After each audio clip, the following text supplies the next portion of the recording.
My name is David Valencia. For y'all that do not know me, I'm here to talk about the Bill of Rights.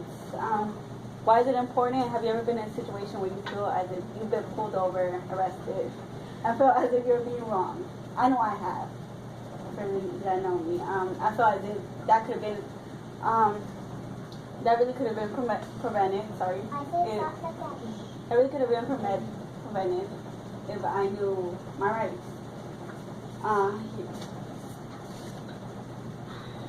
The first is the freedom of speech, religion, and press. You could right now go outside and assemble a peaceful petitioning, but it has to be peaceful. Congress cannot pass a law saying that you cannot do that. They cannot limit religious establishments and cannot limit your information from the press. So that's why you could see CNN saying all types of information about Trump, leaking information. The second is the right to bear arms. It has its pros and cons. Its pros is that one, you can feel safe because let's say something does go down in case of emergency, you can practice your right and pull out your weapon, depending whether you have a permit or not, what the permit does say. It varies in the state. The con is if you do have an arm and someone just happens to be there with another one, it might escalate the situation. Your third is housing of soldiers. This one's very crucial because back in the day they used to just go around freely and go into your home, and that's a lot of invasion of privacy, and no one likes invasion of privacy. Your fourth is protection from unreasonable searches and seizures. Without a warrant, they're not allowed to go into your persons, house, or documents. Now, I know it's changed a little bit because without a warrant, they can search your vehicle and your person with a probable cause. And in some situations, in courts, they did allow good faith. So good faith means that the police officer had good reasons to search your home. And the Fifth Amendment is protection of rights to life, liberty, and property. No one can force you to incriminate yourself, and you cannot be given double jeopardy. The sixth goes on with the fourth and fifth. Rights of an accused in criminal cases. You have the right to know who's accusing you and who the witnesses are, and you have the right to also bring your own witness to the stand. And you have the right to speak the trial. In some cases, there were situations where they did keep you longer than 90 days, and you were just there in the cell for a year without being tried. Your seventh right is civil case. Simply, if the case is too expensive, you want to have a jury trial. Your eighth, excessive bail, fines, and punishments are forbidden. No cruel punishment will be given to you. No high fines by the states, and no high bails that is not reasonable and will be too much for your person. Other rights kept by the people, that's your right. It's small but spicy. The rights given to you cannot be denied by other rights that are given to you.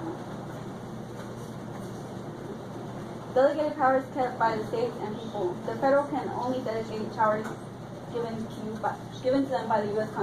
Constitution. They cannot overpower the states nor your rights that you have the right to practice. And that was the last one. And I would like to for you to see this video real quickly. 1966, the Supreme Court heard arguments in a case that would forever change the way police interact with those accused of a crime. These are their stories.